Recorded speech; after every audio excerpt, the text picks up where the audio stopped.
Hi, Paul here.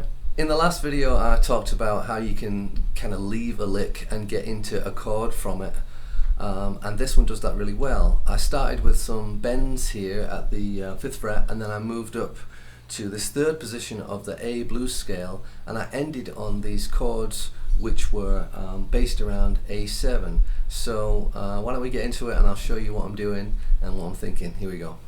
Okay, so this one starts on the 5th fret, and I'm going to play the B string of the 5th fret and hammer onto the 7th fret of the B as well. So pick, hammer, then I'm going to do upstroke on the high E, also at the 5th fret, and then back to the 5th fret on the B with a downstroke. So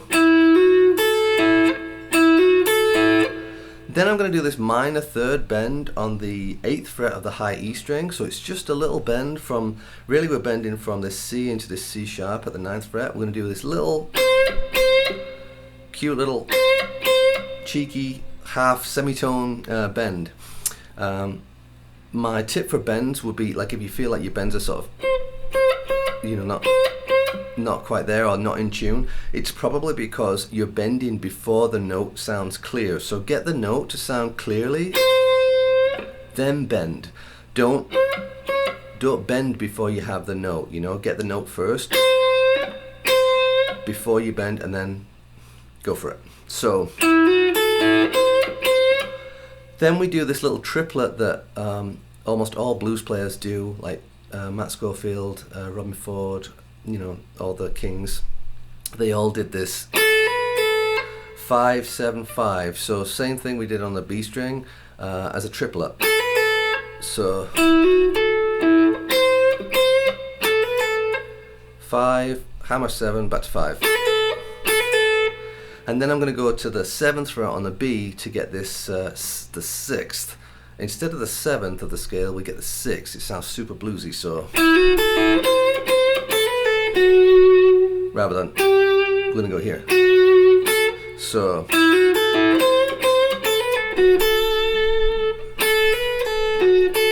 so 5, 7, 5, 7 on the B, and then back to 5 on the E, and then I'm going to slide up to the A note again, but this time on the 10th fret of the B. So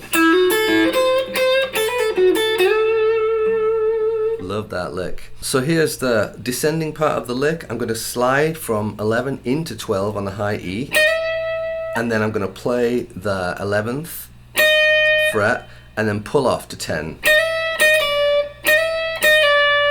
Then I'm going to go 13, 10 on the B, 12, 9 on the G, 12, 10 on the D, 12, 10 on the A, and then 12, 11, 10 on the low E. Picking wise, I'm doing down, up, pull off, down, up, down, up, down, up, down, up, down, up, pull off. Then the last 3 chords that I use, I'm playing, I mean, you could do this at the start of the lick if you wanted, but it's nice to just sort of round it off. Is this A7 where we're doing 5 on the low E, 5 on the D, and 6 on the G to get this A7 chord. Then I'm going to do this G chord. It's a 1st inversion G, so we get 7 on the E, 5 on the D, and 7 on the G.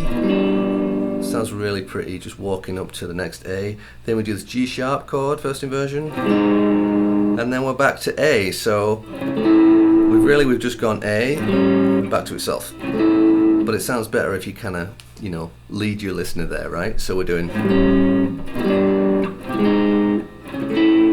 this idea of leaving a lick into a chord rather than more licks. I think is a good one, a good concept to sort of keep in the back of your mind when you're soloing, that you can sort of leave the lick and go into the tonality of the song, or, you know, hit a chord and get back to the rhythm of the song and not just have to go into more scales and notes. You know, you can land on a triad, you can land on a chord at the end of your lick and make things happen there as well. So I'll leave the PDF in the description box below if you want to practice it, check it out. Oh, and the guitar that I'm using today, this new Yamaha Pacifica that I picked up, it sounds great. Really impressed. Yamaha, chef's kiss. Great job. I'll see you in the next one. Take care. Bye for now.